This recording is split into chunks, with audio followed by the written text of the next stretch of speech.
Começando mais um Mesa Redonda Futebol Debate no domingo, onde o garoto fenômeno resolveu mais um título para o Palmeiras.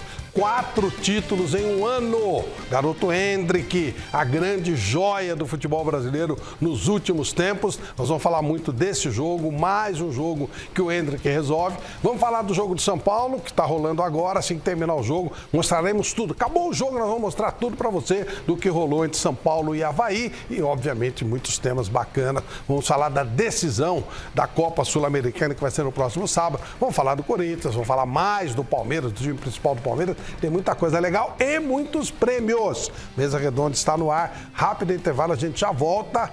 Avise o pessoal, tá? Hashtag Mesa Redonda. A gente volta já.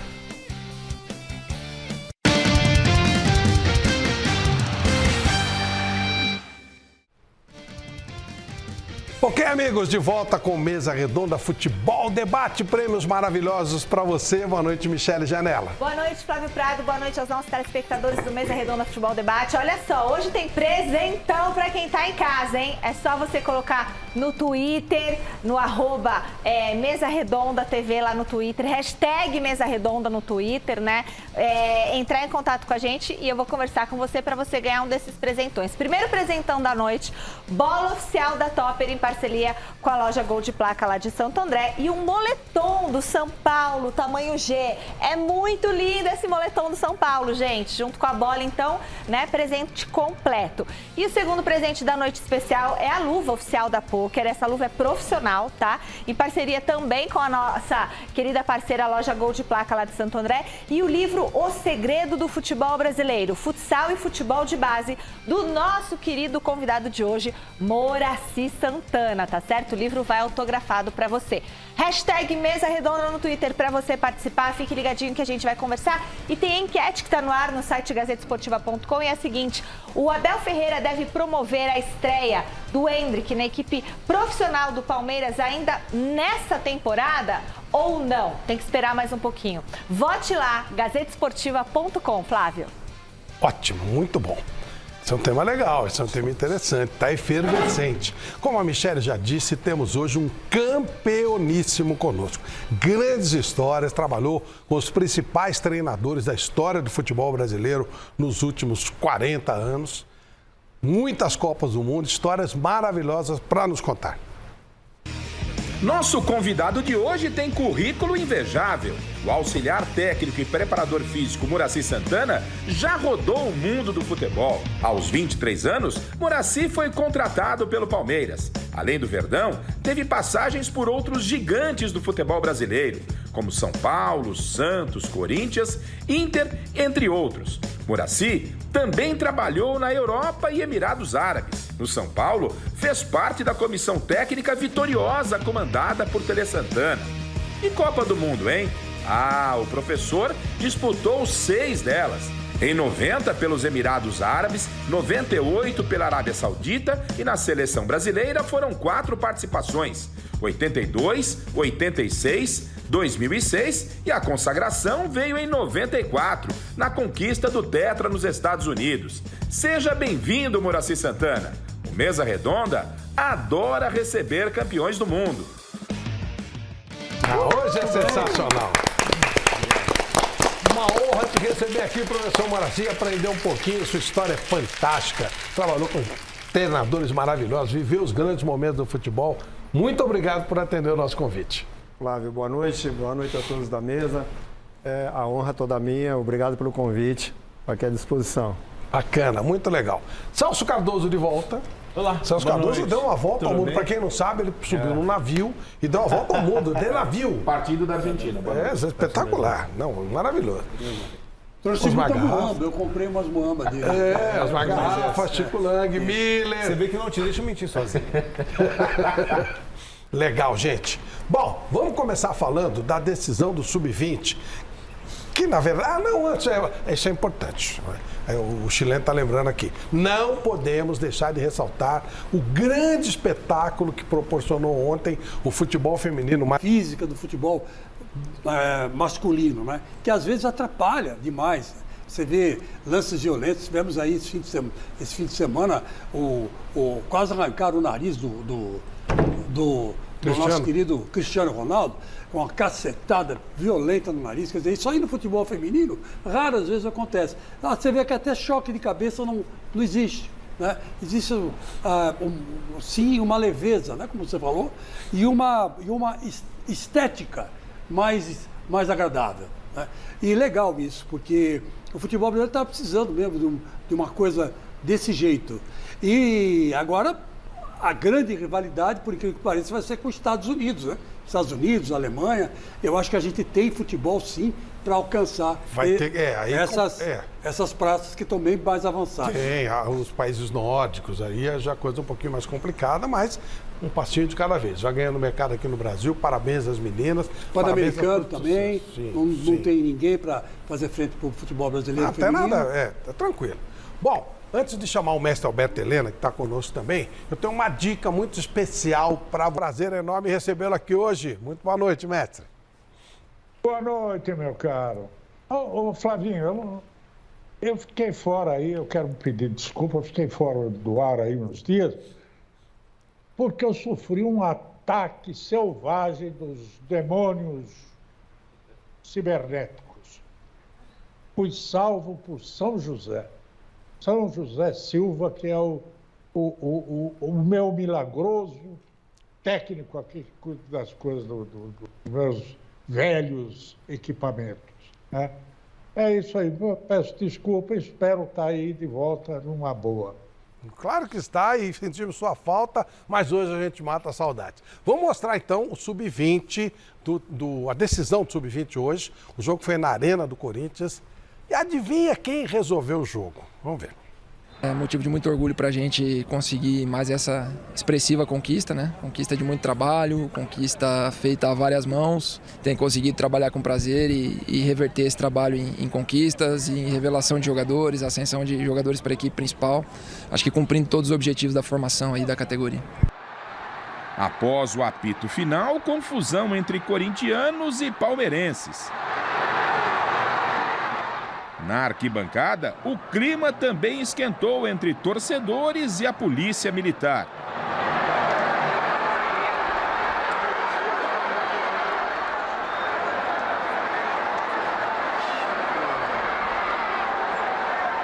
Quanto ao craque do jogo, alegria pelo título e expectativa pela estreia dele no time de Abel Ferreira. Vencer na casa do adversário tem um sabor especial? Cara, é só mais uma final. Igual nós vencemos do Atlético Paranaense, óbvio que tem o derby, né? Claro. Mas é só mais um jogo. Não importa qual é o jogo, não importa qual é a fase, não importa qual é se é a final, a gente vai entrar do mesmo jeito. A gente vai entrar do mesmo jeito, a mil, querendo jogar, querendo fazer gol, defender, tudo. Óbvio que era um derby, mas não ia ter jeito. A gente ia entrar a mil do mesmo jeito que a gente entrou nos outros jogos e óbvio que tem aquele gostinho a mais, né? Ganhamos aqui e agora é agradecer a Deus. Como é que está essa ansiedade nessa expectativa de pisar no gramado pela primeira vez com os profissionais? Cara, eu não estou nem um pouco ansioso, porque eu sei que Deus tem um tempo certo, né, de tudo, o Abel também tem um tempo certo. Ele é meu técnico, né, no profissional, então eu vou acreditar nele, eu vou confiar nele, como eu sempre falei, né, do que o pessoal falou do Mundial. Ele estava certo. Dessa vez, a festa do Verdão e do garoto Hendrick foi na casa do Timão.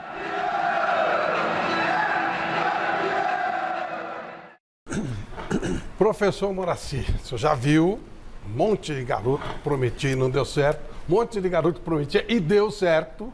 Qual é o segredinho aí? Porque estamos diante de um jogador diferenciado, não há dúvida. E aí, professor, como é que tem sido? Como é que tem que ser feito esse trabalho? Está dando uma chance para eu falar do livro. Realmente, o segredo do futebol brasileiro aí foi um trabalho que a gente acabou desenvolvendo no curso da CBF Academy, curso de gestão em clubes de futebol.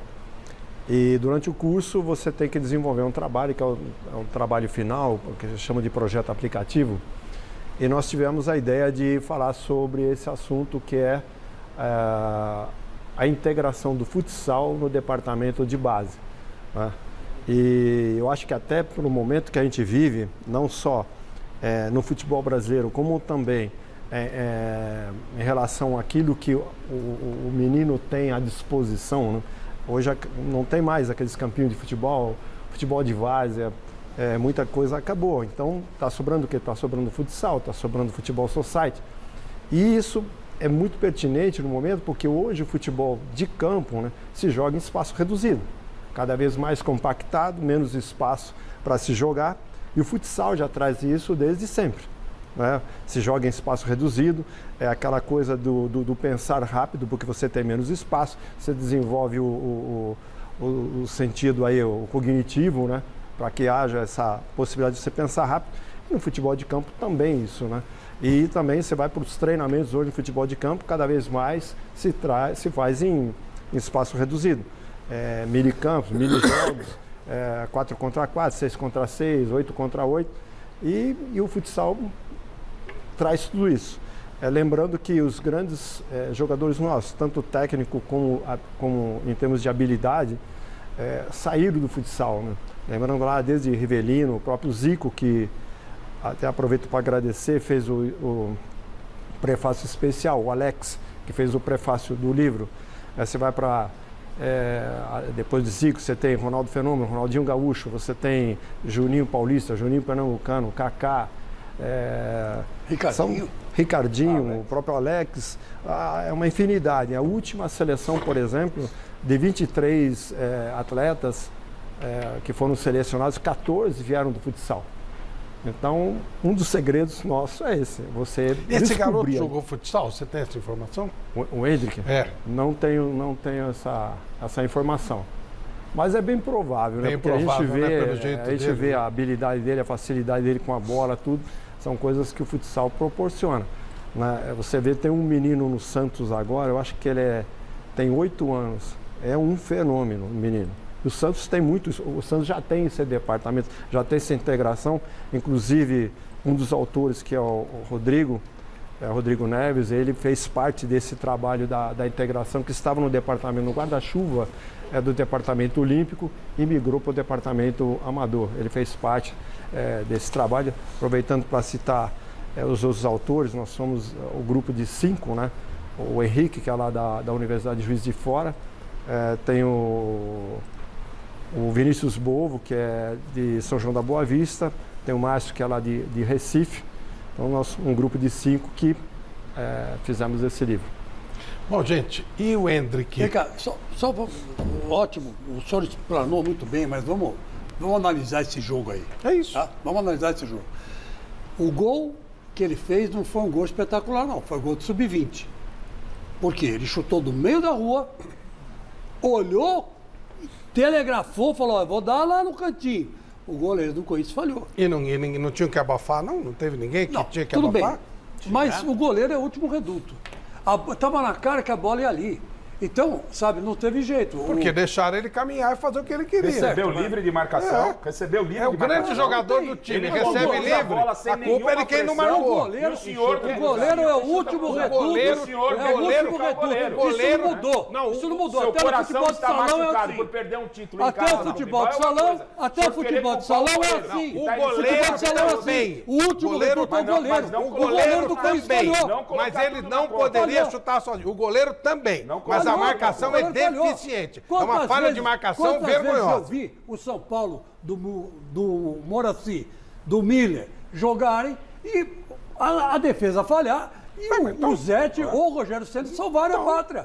Porque o goleiro é o último reduto. O goleiro do Corinthians não pode tomar um gol desse, cara. E a defesa do Corinthians não pode deixar o principal jogador do jogo chutar do jeito que chutou. Aí são outros 500. E o próprio Hendrick, na conversa eu estou dizendo para você o seguinte, Ninguém parou ele, Não interessa Chico. o que o Hendrick falou, me interessa o que eu estou vendo.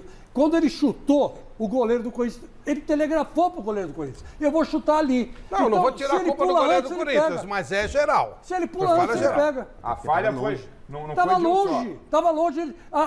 Foi em ritmo de câmara lenta.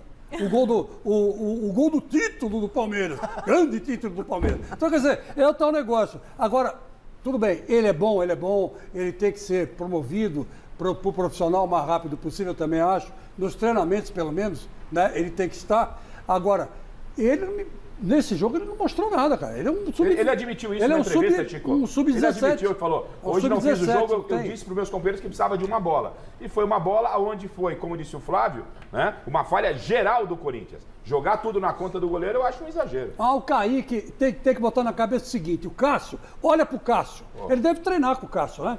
Sei lá, olha pro Cássio. O Cássio sabe que a defesa do Corinthians falha. Que o volante do Corinthians não fica caçando mosca. Então o que ele tem? Aberto, né? Ficam abertos. Então o que ele faz? Ele fica atento a qualquer bola. A bola que vai no gol, o Cássio pega e enfim. Então é o seguinte, falhou o goleiro do Corinthians. Kaique, treina, meu filho. Treina e leva isso como lição. Não estou executando você. Mas não vem dizer para mim que foi mérito do Hendrick, porque não foi. Desculpa. Se ele tivesse mandado a bola no ângulo, passado por 5 e feito o gol, como fazia Wagner Love, como chegou a fazer Gabriel Jesus, eu até falava, olha, o cara é bom mesmo, tem que ir para a seleção o mais rápido possível. Mas não é. Ele chutou de longe, foi um gol sub-20. Ô Flávio, você falou das meninas, que as meninas estão apresentando futebol mais bonito, e eu concordo. Eu fiquei meio decepcionado com o jogo, do ponto de vista plástico. Você ficou meio... Esse jogo aí? É. Você ficou meio? Meio. Eu vou dizer pra você, sendo muito sincero, eu comentei até com algumas pessoas. Eu acordei mais cedo pra ver, falei, pô, que legal. Com 20 minutos de jogo, os caras enchendo o saco de juiz, procurando cavar falta, fingindo que estava machucado para aparecer na televisão. Sabe o que eu fiz? Você não vai acreditar, mas é verdade. Eu fui assistir Andorra e Letônia pela 4ª divisão da Nations League. Sabe, então... Não dava, insuportável. Jogo insuportável, assim, ridículo. Exato. Só lixo da parte de cima que eles estão pegando lá embaixo. Um jogo burocrático, não acontece absolutamente nada. Depois briga sabe? no final, uma coisa ridícula. Assim, os jogadores já com aquele estilo marrento, né? De querer peitar um, peitar outro. Ok, a intensidade hoje é muito maior, mas você não tem criação. Você não tem criação. Esse é o ponto. O moleque tem que mostrar a coisa. E aí, o que acontece? O que aconteceu? Um jogador diferente fez a diferença. Numa única bola. Nem estava jogando bem o Hendrick. Nem estava jogando bem. Mas um jogador diferente fez a diferença. Foi o que salvou o jogo. 1-0, o Palmeiras venceu, mas um jogo que se terminasse 0-0 não ia ser nenhum absurdo pelo que as duas equipes se apresentaram. Se estivesse jogando, até agora estava 0-0. Na verdade, o grande time do Palmeiras é o Sub-17, né? O Hendrick, ele passou um pouco ali. São times extremamente preparados para marcar, para diminuir o espaço, mas cada vez mais, e a gente vê isso também no profissional muitas vezes, falta capacidade, leveza para criar. Mas é culpa da preparação, se é o caso, né? Olha, eu seria injusto se eu falasse só... na verdade, Sub-20 só vi esse jogo. Vi 20 minutos, não tive paciência para ver. Mas esperava mais desses 20 minutos. Para ver Andorra e Letônia, eu estava afim de ver futebol. E aí eu acho que do próprio Hendrick, porque fica essa pressão, Abel tem que colocar, Abel tem que colocar, Abel... Ele fez uma partida, ele fez o gol, que mostra que ele é diferenciado, mas foi uma partida discreta. Miller, e para você que apareceu como um raio na base, você já surgiu voando, aquela molecada toda dos menudos do São Paulo, quando vocês tiveram oportunidade, vocês voaram. E hoje era uma oportunidade desses meninos mostrarem e concordo com o pessoal. Mostrou-se muito pouco. Boa noite, Flavito. Sem dúvida nenhuma, o jogo foi, como diz na Itália, noioso, né? O jogo foi ruim, tecnicamente, né? Só um detalhe do gol do Hendrick, né, que me chamou a atenção, que para você ver como ele é um jogador inteligente, né? Quando ele recebe a bola, concordo com o Garrafa, a falha foi coletiva, ele está na passada larga. Quando ele vai chutar, ele diminui, encurta a passada para entrar na bola, aí ele acaba batendo. Aí eu concordo com o Chico, o goleiro também aceitou, até porque foi de longa distância, bola rasteira, foi uma bola defensável. E não tão forte. Exatamente, mas de qualquer maneira, ele foi... Se ele viesse na bola, se ele entrasse com a passada larga, ele erraria o chute. Mas como ele estava na passada larga, depois ele encurtou a passada para poder entrar na bola e chutar. Por isso que ele acertou o gol. Ele é diferente, né? E acabou fazendo o gol. No Sub-20, Sub-17, ele sobra, literalmente. Só que tem uma coisa, Flávio, interessante. Todo mundo quer que o Hendrick estreie no Palmeiras, no profissional, e acha que ele vai arrebentar. Quer dizer, pode ser que isso é uma possibilidade, né? Pelo talento que ele tem. Mas eu acho que o Abel, ele também está certo em segurar o Hendrick, até porque o Paulistão, nós sabemos que o nível técnico é baixo em relação ao Campeonato Brasileiro. Então eu acredito que o Abel vai usar o Hendrick muito no Paulistão. No Campeonato Brasileiro, o Palmeiras precisa, né, matematicamente, né, ratificar o seu título. E ainda não aconteceu isso. Então acho que o Abel vai segurar um pouco mais o Endrick. E fechando o título antes do final, de Exatamente, repente lança exatamente. o garoto, né? O mestre Alberto Helena, sua análise sobre o Endrick, sobre essa situação toda e até sobre o jogo de hoje. Bom, o jogo foi péssimo, né? O jogo foi muito ruim, como de hábito costuma ser os jogos do futebol brasileiro atual. Aliás, até eu queria mandar um abraço para o Moraci, e mais tarde saber dele se realmente o aproveitamento dos garotos do futsal, que é um jogo de habilidade, sobretudo, se eles realmente estão levando essa habilidade para o futebol dos marmanjos. Quanto ao nosso querido Endrick, ele não é para ser utilizado nesta temporada. Ele já devia ter sido aproveitado desde o ano passado, quando tinha 15 anos. É um jogador espetacular, ele não é uma promessa, pode ser. Ele, sendo acionado por um Scarpa, por um Veiga, jogando ao lado desses craques que o Palmeiras tem, o aproveitamento dele seria 10 vezes maior. Em 2 jogos ele já estaria sendo cogitado para a seleção brasileira e outros bichos. É isso que eu tenho para dizer a respeito.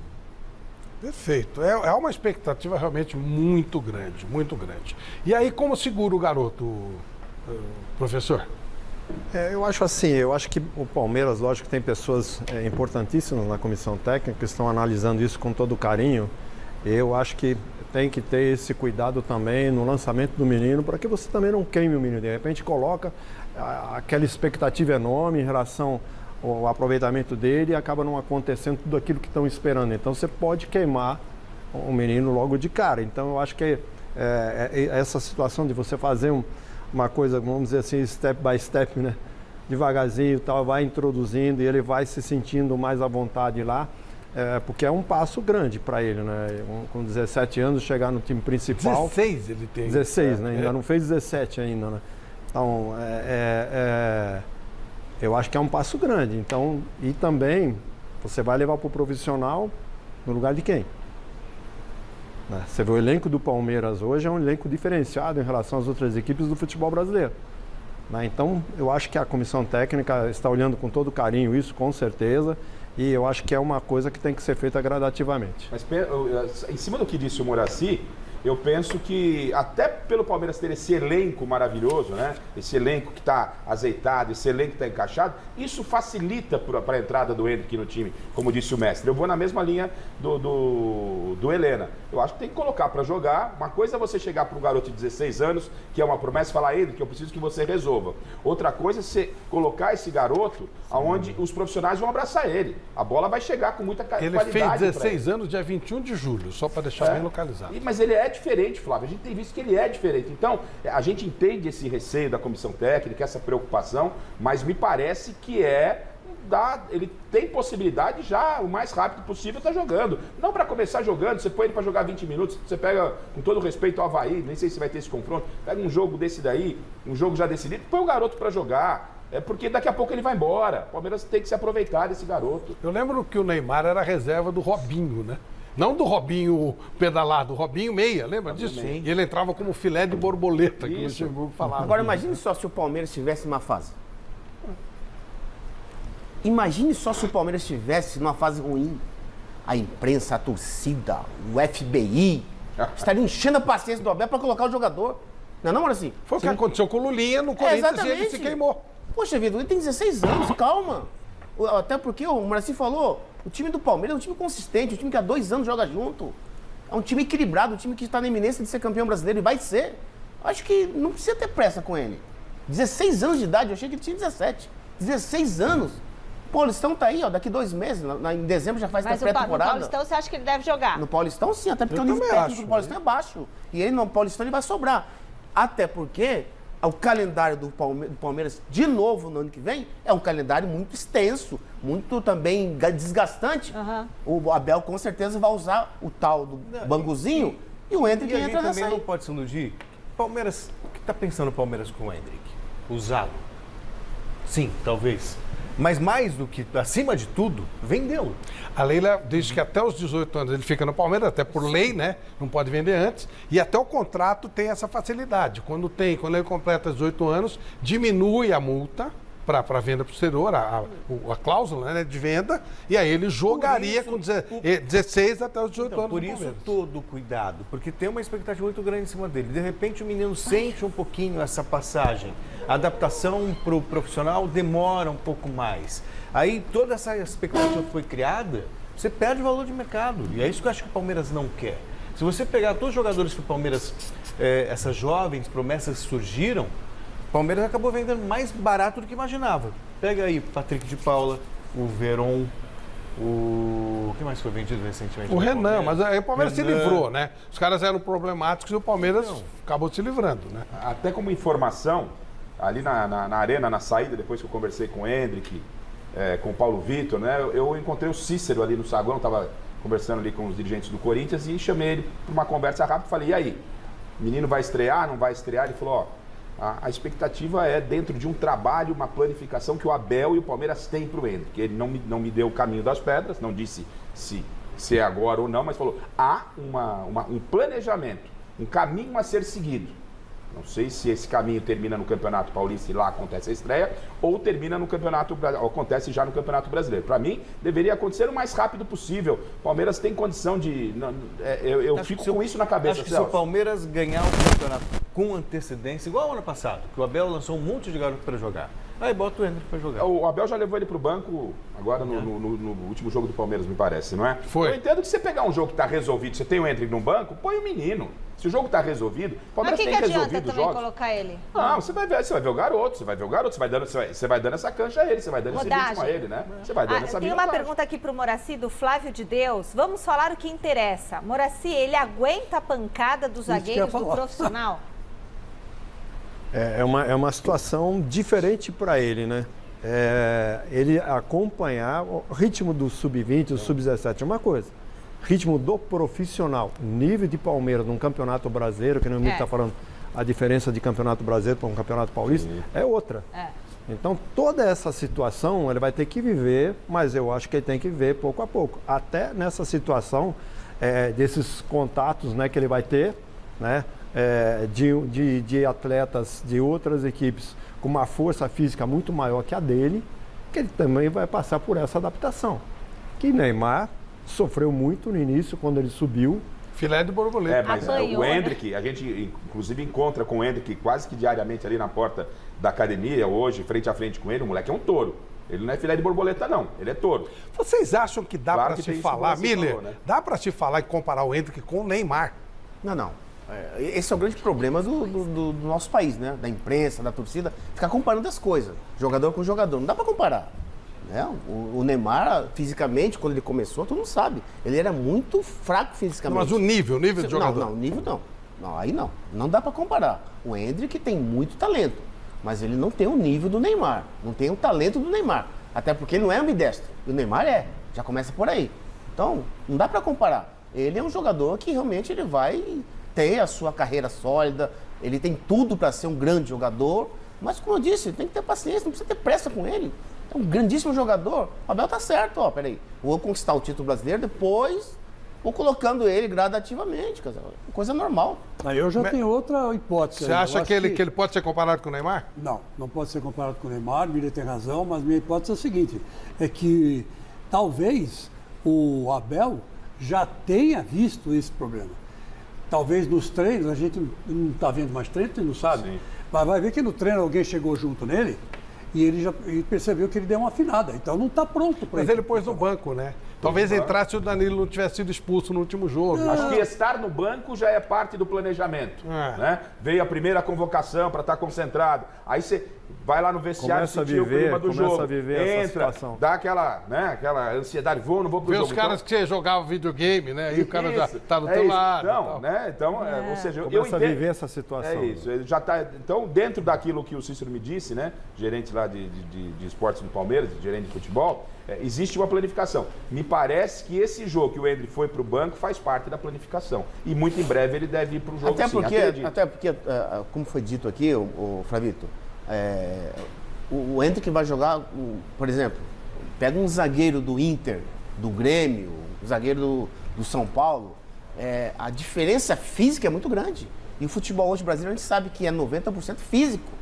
O Endrick ainda, fisicamente, ele é miudinho ainda. Então tem que fazer só essa pesquisa. Moraci, o Endrick pode chegar ao nível do Neymar? Ao nível do Neymar? É. Você disse tecnicamente? Isso. Eu acho que não. Garrafa. Minha comparação é quando o Neymar começou e quando o Endrick está nesse Não, aí momento. projetando Não, tô mesmo. falando, né? Então, eu acredito que difícil. O Neymar é um cara muito fora da curva, né? Celso. Eu acho que ele pode se aproximar, mas não vejo nele os mesmos trejeitos do Neymar, a mesma capacidade técnica. São jogadores com características diferentes, mas eu acho que ele vai estar entre os melhores do mundo, isso sim. E você, Flávio, Michele? Você pode fazer Acho que essa comparação com o Vinícius Júnior. Eu acho que ele é mais próximo do Vinícius Júnior do que do É Neymar. outro estágio, é um estágio diferente. É um estágio O que você diferente, acha, mais Michele? pegado, Eu mais acho que puxado. ele... são estilos diferentes. Acho que ele tem mais força, aquela força tipo de Ronaldo, assim, meio fortão, assim. Mas não sei se essa habilidade, essa rapidez que o Neymar tem, às vezes, de pensamento.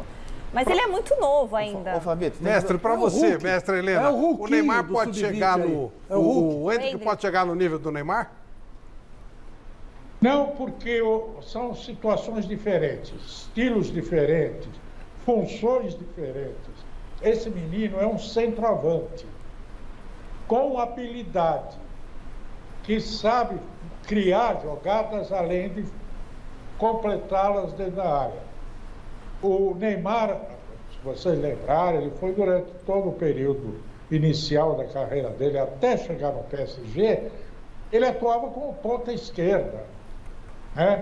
Cheio de drible e velocidade. É diferente, são características diferentes. Seria o mesmo que você comparar o Ronaldo Fenômeno com o Ronaldinho Gaúcho. Tem uma coisa a ver com a outra. Mas acho que ele me lembra muito, vocês certamente não terão visto o suficiente do Leônidas da Silva, que era um meio esquerdo que virou centroavante. Canhoto e hábil, e dentro da área era um fenômeno. Talvez tenha sido o maior centroavante depois do Frederich, falando cronologicamente, e antes do Ronaldo, do Careca, desses caras todos. Não dá para comparar o Neymar com ele, mas dá para botar os dois juntos, seria uma maravilha. Neymar... Até porque você tem... Vamos pro prêmio, você já fala, me lembro. Tem um presente saindo aqui do forno bem quentinho para você que está em casa. Muito obrigada pela sua audiência, você que está assistindo Mesa Redonda. Então vamos pro primeiro presente da noite. O primeiro presente é a bola oficial da Topper, em parceria com a loja Gol de Placa de Santo André, e o moletom do São Paulo, tamanho G. Vai pro Acrísio Thomas da Silva. Acrísio Thomas da Silva, a nossa produção vai entrar em contato com você e você tem uma semana para pegar o seu presente aqui na TV Gazeta. A gente ainda tem a luva oficial da Poker de presente para você, #Mesa Redonda. Se a gente chegar nos Trending Topics, tem mais presentes aí, e a luva vai junto com o livro do Moraci Santana, O Segredo do Futebol Brasileiro, Futsal e Futebol de Base. Então você que gosta de futebol, esse presente é para você. Fala, Miller. O que eu vejo, Flavito, é que o Endrick, ele é um atacante. Ele usa muito mais a técnica do que a habilidade. O Neymar, quando nasceu para o futebol, desde quando ele nasceu, 90% no jogo, o Neymar usa mais a sua habilidade do que a sua técnica. Então, são coisas distintas, diferentes. Até porque os grandes atacantes do futebol brasileiro, pode pegar os grandes aí, Beto, Romário, Careca, etc., todos ambidestros. O ambidestro, ele tem muito mais recursos, né? Ele é mais completo como jogador. Claro, sem dúvida, sem dúvida. Até o Jô é ambidestro. O Jô? O Jô chuta com o pé direito e o pé esquerdo. E faz muito gol de cabeça. E teve o seu lugar na seleção brasileira. Foi convocado para a seleção brasileira. Disputou Copa. O Palmeiras andou revelando um número muito grande de jogadores. Aliás, o Bahia está quase acertando com o City o City vai colocar R$1 bilhão no Bahia. E um dos projetos do City é ter uma base forte no Bahia. E uma das primeiras ideias que está sendo falada na Bahia é que o City virá com um caminhão de dinheiro para tirar o João Paulo, que é o coordenador da base do Palmeiras, que mudou essa história. O Palmeiras não revelava ninguém. De repente, historicamente, não revelava ninguém, né? Os grandes astros do Palmeiras vinham de fora. E, de repente, começa a revelar, ganhar tudo e tal, e aparece um monte de jogador bom.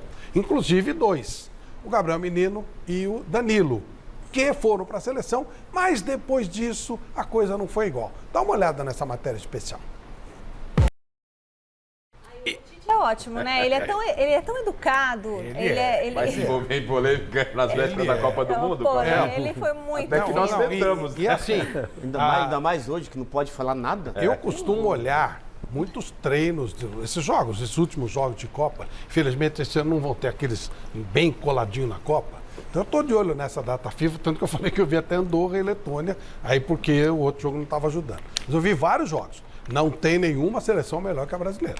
Seleção francesa abre o olho. Se ela bobear, ela vai fazer essa maldição dos últimos tempos que cai fora na primeira fase. Ainda mais tem a briga lá, né? Tomou um baita vareio da Dinamarca hoje, que está na chave tomou dela. hoje, ela perdeu hoje. Perdeu da Dinamarca. Ela chegou a ficar ameaçada de rebaixamento para a série de baixo. Ai, que então sorte. A seleção brasileira tem uma grande chance de fazer um belo papel, até de ganhar a Copa. Mas, Moraci, o tema aqui é, o garoto vai para a seleção, chega lá bem cru e tal, né? E às vezes ele volta e piora de produção. Você sabe que teria uma explicação para isso? Acho que tem uma coisa de deslumbre, né? Eu acho que ele abre uma cabeça dele para uma possibilidade. Pô, cheguei à seleção brasileira. O sonho de qualquer atleta. O Miller chegou à seleção brasileira, foi uma Copa com a gente, né? Novo, para ele, Silas e Ivaldo, né? Os 3 mais novos. 82. E foi inclusive titular, mas assim, se imagina na cabeça dele, você chegando numa seleção brasileira com tantos craques que estão lá. Pô, faço parte dessa elite. Né? E depois ele vê que não é tudo isso, porque ele não voltou a ser convocado. Aí o que passa pela cabeça desse menino? Pô, por que eu não fui? Por que eu não estou sendo chamado novamente? Então tem uma série de detalhes aí que entra o lado psicológico, né? Lógico, né? Esse primeiro contato com a seleção brasileira e ter chegado lá a uma seleção brasileira. E a partir do momento que ele não é chamado mais, o que passa pela cabeça dele? Qual é a preparação que ele está tendo para receber essa notícia de não estar mais lá? Chegou, mas não ficou. E aqueles que chegaram e ficaram? Então tem uma série de detalhes aí que você tem que levar em consideração, até para essa queda de produção dele, que eu acho que faz parte desse amadurecimento. Que pode voltar, claro. Miller, como é que foi para você? Eu acho que você foi e ficou, né? Então, é isso que eu ia dizer, você tirou da minha boca. Quando o Moraci estava falando, ele está certo. Quando você vai e permanece, beleza. Agora, quando você vai, porque o que aconteceu no Gabriel Menino, Danilo, eles foram e pensaram que iam ser convocados constantemente. Quando eles foram uma vez e não voltaram mais. Quer dizer, causou uma certa frustração, claro, todo jogador tem expectativa que no dia da convocação, ele quer receber o telefonema da secretária da CBF, sempre encher essa expectativa, todos nós, né? Puxa, você convocado, tomara que... Família, né? Exatamente, envolve, né, tudo um contexto, então... Uma torcida enorme por trás, né? Família, amigos isso frustra bastante o jogador, né? E o Danilo, o Gabriel Menino, acho que não são diferentes, né? Então, acho que essa ida a primeira vez e não voltarem mais, deu uma frustração e, psicologicamente, abalou o rendimento deles dentro de campo, sim. Mas isso cabe a quem cuidar?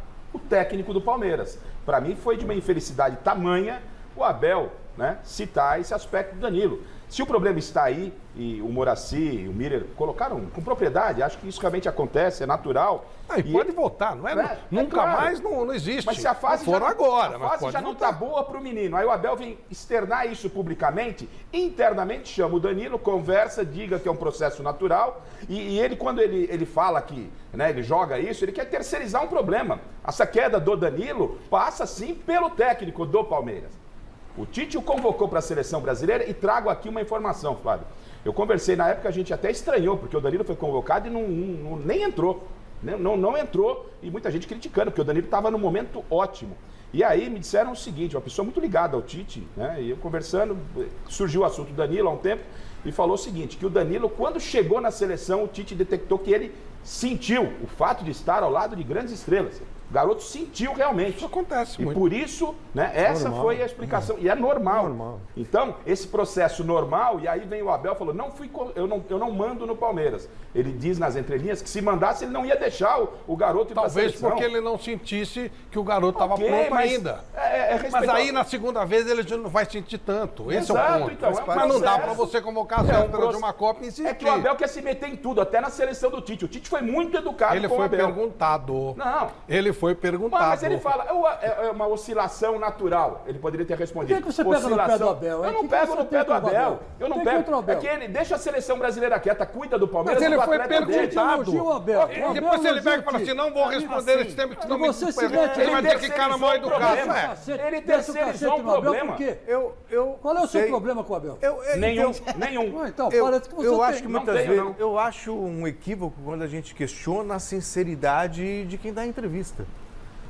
Se ele não é sincero, é porque está fazendo média. Se ele é sincero, é porque não deveria falar. Acho que a gente tem que aprender a lidar um pouquinho melhor com a verdade ou com a sinceridade que é dita pelo entrevistado. Eu acho que essa situação, em relação à volta dele para o Palmeiras, não é só a questão do Abel. Eu acho assim, e com certeza deve estar sendo trabalhado, que lá tem psicólogos no Palmeiras. Sim. Tem um departamento de psicologia tal, tem o psicólogo responsável, que também faz parte desse processo. Então não é só o Abel, eu penso assim. Claro. Tem todo um contexto aí em que, lógico, esse departamento de psicologia lá do Palmeiras, com certeza está trabalhando para que esse menino não venha a perder um talento do nível de um Danilo. Então, não só o caso dele, como do outro menino também, que foi e voltou. Eu acho que com certeza isso está sendo bem trabalhado lá dentro do Palmeiras, porque tem pessoas de altíssimo nível naquela comissão técnica para poder trabalhar. Não... Era essa a resposta que o Abel deveria. Mas, gente, é uma oscilação natural. 2010? O Abel, desculpa, Flávio, o Abel ele terceiriza sempre os problemas dele. Quando o Palmeiras perde, porque teve arbitragem, porque teve influência, porque o time. Porque quando ele ganha, ele quer mérito. Aí quando ele perde, ele sempre terceiriza o problema. E também até o mau momento do Danilo, que é natural, que é um processo natural que acontece com qualquer jogador, a seleção fez mal para ele. Tá bom, a seleção fez mal, e o que o Palmeiras está fazendo para recuperar o jogador? Ele é jogador do Palmeiras, não é jogador da seleção. Ele foi convocado no momento que todo mundo defendia a convocação dele. Ponto. Mas pro Abel, tudo para ele tá certo, nada contra ele. Essa é a minha discussão. Flavito, são duas coisas aí. Tipo assim, o Abel não deveria ter falado assim, ó, a seleção fez mal pro Danilo. É isso. Mas peraí. Mas fez. Não, peraí. Nesse momento fez. Todo sonho do jogador é que seleção brasileira, claro, normal. Aí não deveria ter ido para a seleção brasileira. Mas peraí, até essa declaração faz mal para ele, Miguel. Até a declaração cai como na cabeça do Danilo? Entendeu? Gente, não esqueçam que 2010 havia um clamor popular para ir Neymar e Ganso para a seleção. Vocês lembram disso? Sim. Lembro. Graças a Deus não foram. Mais o Ganso que o Neymar. Ganso não tinha condição. Era aquele teve os problemas de contusão e tal, enfim. E não era do mesmo nível do Neymar. O Neymar, tá boa, seguiu, tem um monte de Copa. O Danilo e o Gabriel Menino, eles não encerraram a passagem deles pela seleção. Eles não foram agora. Como é que você vai... Gente, olha os caras que estão isolando do Brasil. O Brasil tem Bruno Guimarães, Fabinho, o Casemiro e agora o Paquetá tá jogando ali. Como é que você vai botar um garoto de 20 anos para jogar? A seleção não fez mal. Ele Ele esteve lá, né? É um processo, estamos falando há pouco aqui do Hendrick, de um processo de maturação do jogador, faz parte desse processo aí da seleção Mas nesse brasileira. momento deu aí problema. veio o Abel, a seleção fez mal. Eu só discordo do treinador da seleção falar publicamente isso. Faz um jogo contra ninguém e leva um jogador do Palmeiras ou do Flamengo e não coloca para jogar. Aí eu discordo. Porque você vai fazer um coletivo contra a Tunísia, contra não sei quem. É um coletivo. Todo mundo sabe disso. Todo mundo sabe que o Tite já tem a sua base que vai pra Copa. Já tá na cabeça dele. Sabe o que eu acho, Você leva um jogador e não coloca pra jogar? Eu acho que o Brasil está treinando para a abertura da Copa. Então, que eu tô e falando. não vai treinar a abertura da Copa. É um coletivo, o Pedro não entrou, mas não pode entrar, ele não vai jogar na abertura da Copa. Esse é o treino para jogar a abertura da Copa. Essa partida contra a Gana, que o Brasil jogou muito bem, para mim, possibilidade de ser o time da estreia contra a Sérvia é enorme. Flavio, Chico, jogou bem contra quem? Contra ninguém, contra a Tunísia. Eu acho que essas coisas, Flavito, quando vocês falam aí que a França na Liga das Nações foi muito mal, não tem nada a ver com Copa do Mundo. Não tem. A cabeça do jogador tá na Copa do Mundo. Eu acho que não, pô. Agora, só uma coisinha que eu queria dizer em favor do Abel. O Abel, ele, por acaso, colocou na reserva o Gabriel Menino e o Danilo? Não. Gabriel Menino foi para a reserva quando caiu demais de produção. Quando caiu demais de produção, mas agora voltou. Claro, é praticamente o titular dele. Então, ele está prestigiando o Danilo, está prestigiando o Gabriel Menino. Então, quer dizer, quando ele fala, eu até entendo o que ele quis dizer. Eles foram cedo, ele quer dizer que eles foram cedo para a seleção. Eu também acho isso. Então, não é que é isso que ele quis dizer. Fez mal, eles foram cedo para a seleção. O Tite que sentiu como é que o cara ia reagir e botou lá. Mestre Helena, sua opinião sobre esse tema? Bom, eu acho o seguinte, é preciso levar em conta que o Palmeiras, como um todo, o time de futebol do Palmeiras, caiu muito nesse período agora recente do Campeonato Brasileiro. Ele não é o mesmo time que era na primeira fase do campeonato. Isso conta, porque o Danilo não joga sozinho, o menino não joga sozinho. Eles têm aquele conjunto, né? E que eles podem melhorar ou entrar na mesma faixa de futebol, mais ou menos e tal. Isso aí obriga também o jogador, sobretudo o jogador de meio de campo, assim como o zagueiro, a passar até a preocupação maior de destruir. E com consequência dessa preocupação, eles acabam exagerando e sendo expulsos. Você verificou aí na nossa demonstração que ele, antes de ir para a seleção, ele não teve expulsão nenhuma. E depois da volta da seleção, teve 2. Quer dizer, consequência do quê? Do comportamento da equipe toda, não é só dele. Terceiro, é função do treinador, sim senhor, trabalhar a cabeça dos jogadores. Ele é o chefe, é ele quem tem, além da função tática, de treinamento e tudo, cuidar da cabecinha dos caras. Essa é uma preocupação fundamental em qualquer treinador. O Vitor Pereira, naquela feira da CBF, ele teve um diálogo com o Luiz Castro. E ele deu uma declaração divertida. É que eu acho português engraçado. Eu posso falar isso porque eu sou casado com um português, então não tem problema nenhum, né?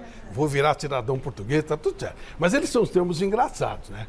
Ele fala assim, eu, lá em Portugal, eu simplesmente escalava e não dava satisfações. Eu não sei se é pela minha criação, porque eu fui criado a batatas. Eu fui criado a batatas. Deve ser na base do, né? Criado a batatas. Mas agora eu percebi que aqui no Brasil tem que dialogar com o garoto, tem que conversar mais. Então ele não está treinando a batatas o time do Corinthians, entendeu? Ele está tratando Mas é engraçado, é bem isso que a Helena falou, está cuidando do pessoal. Gente, vamos aqui, vamos devagar, principalmente os miúdos. Não dá para criar a batatas. Mas eu também concordo com ele. Que o treinador não tem que ficar dando satisfação pro jogador, eu vou te tirar, sabe por quê? Eu tô pensando num esquema transcendental. Eu acho que, ele vai tirar, vai colocar, lá na Europa é normal, o Muracy trabalhou lá, é normal. O treinador, eu fiz 2 gols, jogar no Torino, eu fiz 2 gols na Domênica, né? Domingo.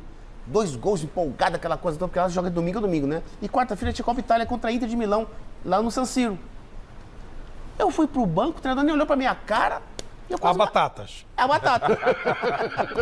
Quer dizer, é a cultura deles. Agora aqui no Brasil não, tem que ficar dando explicação pro jogador, pro empresário. Já sentiu isso. Ele falou que já sentiu isso. Flávio, vamos gastar um pouco aqui de psicologia, mas existem 3 tipos de líderes. Né? O democrático, que é aquele que, na verdade, aceita o que o grupo quer, ele faz parte, dá só um voto, né? O grupo é que manda. Né? Existe o autoritário, que trabalha batatas, né, que nem você está dizendo aí, né, que chega e vira e fala, olha, eu quero desse jeito e vai ser desse jeito. E é o grupo que mais dentro da psicologia, o líder que mais funciona. Se bem que o pessoal acha ruim de que o poder está todo na mão dele. Mas obedece, faz e vai às batatas. E tem o permissivo. O permissivo é aquele que ninguém se importa com o líder, né? O líder e nada é a mesma coisa. Então, é o grupo que vai para cima e toma as principais decisões e ele simplesmente de sim, assim no papel. Esse aí é o grupo que menos dá certo. Por quê? Porque todo mundo manda e ninguém manda. E ninguém manda. Então, quando você fala de um grupo, por exemplo, o nosso querido Moraci trabalhou com o Tele Santana. Me parece que o Tele Santana era Batatas. A batata. Ah, era Batatas. Tele era Batatas. Não era, Miller? Tele era Santana, Batatas. o Moraci sabe, ele tirava um jogador, colocava, ele não dava satisfação pra ninguém. Não, e lembra do Macedo com a tranchinha lá? Batatas, tira isso aí, senão não vai jogar. Comprou o carro, mandou vender o carro. Quer dizer, raspou as pernas, mandou pôr pelo. Falando nisso, o repórter Batatas, o nosso Alexandre Silvestre, está na porta do Morumbi. São Paulo acabou de ganhar do Avaí. Nós vamos mostrar tudo para você. Primeira TV aberta mostrando tudo para você sobre a vitória de São Paulo. Boa noite, Alexandre Silvestre. Boa noite, aí timaço, mesa redonda, a torcida do São Paulo mais uma vez deu show, encheu o Morumbi, esquentou esta noite fria de domingo aqui no Cícero Pompeu de Toledo. Galera tá deixando o estádio, quase 37 mil torcedores num ano em que a torcida está realmente marcando presença. Já pela enésima vez, mais de 30 mil aqui no Morumbi, coisa que nunca aconteceu na história do São Paulo em todos os tempos. Tudo isso para abraçar o time que venceu o Avaí pelo Campeonato Brasileiro, jogo antecipado. São Paulo respira no Brasileirão e agora recebe essa força da galera também para no sábado que vem jogar a partida do ano, que é a final da Copa Sul-Americana. Flávio Prado, Rogério Ceni hoje colocou em campo força máxima, com uma mudança na lateral direita. O Rafinha começou jogando, o Igor Vinícius iniciou a partida entre os reservas. O time que começou aqui deve ser o time, talvez com essa mudança do lateral, que vai definir contra o Del Valle no Mário Kempes no sábado que vem em Córdoba, na Argentina. O abriu com o Diego, o zagueiro capitão, depois o Luciano fez, o Patrick mandou uma de puxeta ampliando para 3-0 e o último gol do Éder no finzinho do jogo. Até já, se der tempo. Até já vai dar tempo, sim. Vimos aí os gols do São Paulo. Tem uma surpresa, Miller. Mas ajuda, né? Ganhar de 4 antes de uma decisão, acho que é importante. Sem dúvida nenhuma, né? O São Paulo precisava da vitória, né? Para se distanciar lá do Z4. E agora só pensa na final da Sul-Americana contra o Del Valle. São Paulo, para mim, é favorito, né? Se jogar normalmente, vence, até porque o Del Valle é um time fraco hoje na Sul-América. São Paulo, para mim, é favorito ao título. E vai ganhar. Professor Moraci, essa vitória tem influência na decisão? Sem dúvida, traz confiança. Acho que toda vitória antes de uma partida importante, como no caso do São Paulo, que tem essa final, com certeza traz bastante confiança aos jogadores e vão com uma certa tranquilidade para a partida. É lógico que imagina se tivesse perdido hoje, a pressão que seria nessa semana aumentaria, lógico. Já há uma pressão natural, o que é uma final. Com certeza, se tivesse uma derrota, essa pressão aumentaria. Flávio, uma coisa que aconteceu hoje no Morumbi, eu estava assistindo o primeiro tempo, o máximo que eu pude, né, subir aqui para o estúdio. Estava 1-0 para o São Paulo, quando eu subi aqui, falou, está 3-0, eu falei, né? Mas eu vou te contar uma coisa, deu para perceber no primeiro tempo que o São Paulo melhorou muito na marcação. Marcou o Avaí não conseguia passar do meio campo. Como o Avaí é mais ou menos parecido com esse Independiente Del Valle, talvez o Independiente Del Valle tenha um pouco melhor de qualidade, né, de intensidade, talvez, mas não passa disso, né, que é um time inexpressivo. O São Paulo entrar com essa força de marcação, ele vai fazer gols. Porque os gols sobram ali na frente, né, como sobrou para o Luciano, como sobrou para o Patrick, como sobrou para o Diego, que fez de cabeça, e como sobrou aí para o Éder também fazer gol. O São Paulo não tem... Fazer gol não é problema do São Paulo. O problema do São Paulo é tomar gol. Então, o que eu percebi hoje é que o Rogério Ceni mudou um pouco a marcação e não deixou o Avaí passar do meio campo. Eu não sei o que aconteceu no segundo tempo, porque eu não vi, eu só vi o primeiro, mas eu vou dizer uma coisa. Você viu que o Silvestre falou que ele rodou o time, né? Tirou o pé. Se ele entrar assim, desse jeito, com essa intensidade na marcação, contra o Independiente Del Valle, ele mete 5. Aliás, tem boa notícia para o São Paulino, viu? Porque o nosso Marcelo Belpietri, do site gazetesportiva.com, aliás, a notícia está lá no site, a torcida do Independente Del Valle está desesperada, está muito preocupada, porque o Lautaro Dias, um dos destaques, né, do time equatoriano, deixou o campo com dores e chorando na partida antes da decisão, que foi hoje. Então ele sentiu dores nas coxas e teve que ser substituído. Então ele talvez seja um desfalque aí para a final. O Del Valle é um time profissional, é uma empresa, né? Eu trabalho com uma empresa, é um revelador de jogadores, um time novo. Daqui a pouco a gente vai fazer dar uma geral melhor, mas eles não têm torcida, inclusive numa cidade próxima do Equador, e eles abriram mão de boa parte dos ingressos. Era 50% a 50%, os caras só com 15%. Tinha direito a 15 mil ingressos, o São Paulo, e 15 mil Del Valle. Na reunião lá na Comebol, o Del Valle solicitou apenas dessa carga 1.500 ingressos. Então a torcida do São Paulo no Mário Kempis vai ficar... As duas torcidas ficariam postadas atrás dos gols, né?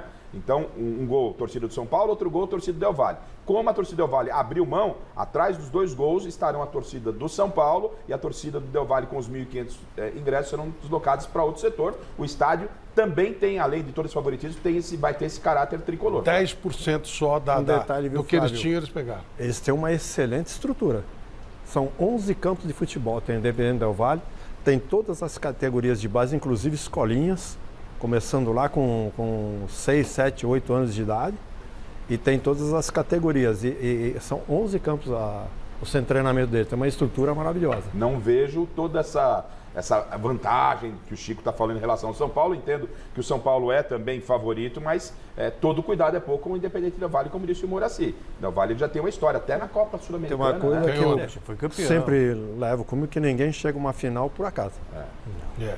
O Melgar eliminou o Inter de Porto Alegre. Claro que a culpa foi do Inter, mas o Del Valle meteu 3-0 e 3-0 no Melgar. Né? Celso, essa final... Você falou um pouquinho do jogo de hoje também, mas que a gente viu pouco. Muito pouco, né? Parte do primeiro tempo só. Sobre a final, Flávio, eu estou com o Moraci, a gente surpreendeu mesmo em 2016, né? Quando eliminou Boca, eliminou River, chegou numa final de Libertadores, ninguém conhecia o Independente Del Valle. Muita gente ainda não tinha se ligado na importância dele até eliminar o Corinthians aqui no Itaquera. Eliminar aqui não, né? Fez o primeiro jogo aí por 2-0 na Sul-Americana, ficaram tirando sarro do adversário, que era nome de suco, aquela coisa toda, e foi campeão já naquele ano, Independente Del Valle. Então, recentemente em Libertadores meteu 5 no Flamengo, eliminou o Grêmio, né? O Palmeiras é que atropelou o Del Valle, mas enfim, é um time que está ganhando rodagem e importância no cenário sul-americano. Então, São Paulo é favorito pela tradição, pela camisa, isso a gente não discute. Mas que vai ser fácil para o São Paulo, não acredito, não. O São Paulo, ele, na verdade, não é culpa do São Paulo, o torneio é assim, né? Mas se você olhar os adversários do São Paulo, nessa Copa Sul-Americana, na primeira fase foram times de várzea, né? Jogou com, eu lembro, Strong, umas coisas horrorosas lá. Chegou uma hora que o Rogério meteu o time reserva porque era muito tranquilo. Depois ele enfrentou a Universidade Católica. Aí ele pegou o Ceará, ganhou nos pênaltis. E pegou o Atlético Goianiense e ganhou nos pênaltis também. Quer dizer, o São Paulo não está sobrando. Não está mesmo nesse torneio que era o que era possível de ganhar. Então, claro que dá para ganhar, mas é bom abrir o olho porque o São Paulo não está sobrando. Chegou na final, chegou na final. Mas quem o São Paulo enfrentou? O São Paulo tem evoluído. Não. Mas a semifinal, ele ganhou do penúltimo colocado do campeonato nos pênaltis. Mas no Morumbi. Mas nesses últimos 15 dias, oÃo Paulo tem melhorado. Tanto é verdade que meteu 4 hoje. Não, melhorou. Só estou dizendo que... Ele deu uma encorpada, eu estou com o Chico. Ele deu uma encorpada nos últimos 15 jogos. O que o São Paulo precisava para chegar na decisão, ele conseguiu. Era se afastar do Z4, conquistou 2 vitórias, uma importantíssima contra o Ceará, lá no Castelão, que muita gente já imaginava, pelo menos ganha do Avaí, e se arrumar um pontinho lá com o Ceará, tá bom. Foi lá, ganhou do Ceará e ganhou do Avaí. Isso foi importante. Ele vai encorpado com 6 pontos. Tudo que você falou, eu concordo. A trajetória foi complicada do São Paulo. Mas daquela decisão... Não, times que não... Mas daquela que foi encarada como uma decisão no Morumbi, contra o Atlético Goianiense, onde o São Paulo fez um jogo de superação. Tudo bem, era um adversário frágil, mas ele tinha tomado uma paulada lá em Goiânia. Então ele sai forte para aquele jogo e o que ele precisava no Brasileiro conseguiu. Eu estou com o Chico, ele vai encorpado para a decisão. Vai. Ganhando 4-0 é importante, claro. Senhores, para essa final. É muita conversa, muita cascata e tal. Vamos para os palpites. Palpitômetro no ar. Meu caro Celso Cardoso. São Paulo 2, Del Valle 1. Osmar Garrafa. Tô com o Celso Cardoso nessa. Del Valle 1, São Paulo 2. Tá, eu vou pular o Moraci que a gente pega depois. Chico Lang. 3-0 São Paulo. 3-0? Você é o corintiano mais São Paulino que eu conheço. É impressionante. São Paulo tá bem. Não, mas é impressionante. Você, nossa. Eu Miller. falo o que eu vejo. Claro. Miller. 2-0 São Paulo. 2-0. Michele. 2-1 São Paulo. Alberto Helena Júnior. 1-0 São Paulo. Vai mostrando. Desde que o Ceni largou mão dessa modinha retrô dos 3 zagueiros, aconteceu esse negócio de São Paulo crescer, né? Eu gosto de emoção. 1-1. Vai ser decidido nos pênaltis. E aí? Pra mim, não sei, aí é com eles lá. Tem que falar. Não, São Paulo tem um grande goleiro e tal, né? Então você pode ficar tranquilo. Olha. Moraci Santana, qual é o seu palpite? Vou com o Miller, 2-0. Não é, gente, goleiro. Ó, vocês lembram como é que chamava aquele goleiro da Argentina? Celso, você que era argentino, que pegava o pênalti que era ruim pra danar. Que era ruim? Goicoechea? Goicoechea. Então, o goleiro quando não é muito bom, ele pega pênalti. Né? Mas, isso aí. Precisa dar emoção, gente. Vocês estão. O Chico escolheu com o jogo. 3-0 não vai ter nem graça. Assim não dá. Mas tem que ter uma verdade, emoção. Não posso ficar enganando a torcida. Eu acho isso mesmo. Acho que o São Paulo sei vai que você não, detonar claro os que caras sim. e pronto. Enfim, e vai ser um grande título. O São Paulo mereceu esse título. É um título. Digamos que é o que dá pra ganhar, né? É o que dá pra ganhar. Que dá pra ganhar. O São Paulo tá brigando por. O São Paulo, ele, sei lá, o São Paulo ele vai. Ele conseguiu a direção de São Paulo, que ontem conseguiu aquela mudança de estatuto, eu quero te ouvir sobre isso, Miller. Ela alega o seguinte: o São Paulo ganhou um paulista, foi na final do outro e agora está indo para uma outra final que pode ganhar. É verdade. O São Paulo não ganhava nada e agora está pelo menos chegando para a final. Mas olhe o que o São Paulo está disputando. Não é isso que o São Paulo está acostumado. Melhorou? Não ganhava nada, agora está pelo menos chegando em Paulista. Está chegando em final de Paulista, está ganhando, está ganhando. Mas, gente, isso aqui é a segunda divisão da Sul-Americana. O São Paulino não pode aceitar isso como sendo o São Paulo. Novo, São Paulo é outro nível. São Paulo é outro papo. Miller. Olha, Flavito, como você falou, né? Houve a votação dos conselheiros, né? Perdão. Foi dos sócios. Dos sócios. Ontem, né? Os conselheiros já tinham aprovado. E foi aprovado também. Sócios, né? Com uma certa vantagem, né? Confirmaram, né, o que os conselheiros, né, votaram a favor da reeleição do Júlio Casares, né? E o que você pensa disso? Na verdade, ele pode se candidatar, sim, né? Exatamente. Não está reeleito. Ele pode se candidatar e vai ter uma outra eleição, né? Como foi quando ele venceu o Marco Aurélio, né? Na primeira dele, né? Então, ganhou do Roberto Natel, né? O Marco Aurélio perdeu pro... Roberto Natel. O Marco Aurélio perdeu pro Natel Isso mesmo, na prévia. Nas prévias, né? Olha, Flavito, quando um presidente entra num clube assim grande como o São Paulo, né? Sem dúvida nenhuma que o poder, né? Vicia, no bom sentido falando, né, a pessoa, né? Então, os conselheiros e os sócios votaram a favor, né? Agora ele vai ter, né, o direito de uma nova eleição, né?